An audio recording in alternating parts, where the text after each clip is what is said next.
அமாவாசை ராத்திரி அன்னைக்கு இந்த ஊருக்குள்ள ரொம்ப பயங்கரமான இடியோட அடைபட்டிருந்த சாத்தான் மரத்தை விட்டு வெளியில வந்துச்சு. அப்போ அது இங்க இருக்கவங்க பாதி பேருக்கு மேல கொண்டுட்டு இருக்கும் போது வானத்திலிருந்து வந்த கூடாரத்துல நாங்க ஏறணும். அப்படி இந்த கூடாரத்துல நாங்க ஏறினதும் அதால எங்களை எதுவும் பண்ண முடியலன்னு தெரிஞ்சது.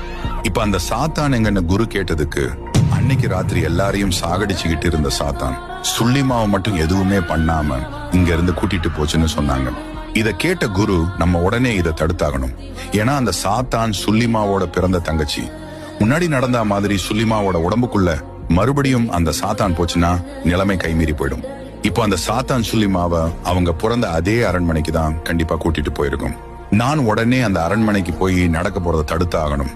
அது வரைக்கும் நீங்க எல்லாரும் பிரார்த்தனை பண்ணிக்கிட்டு இருங்கன்னு சொல்லிட்டு குரு அங்க இருந்து கிளம்புறாரு. அப்போ உடனே வானிலை மோசமடைஞ்சு சரியான மழை பெய்ய ஆரம்பிச்சது.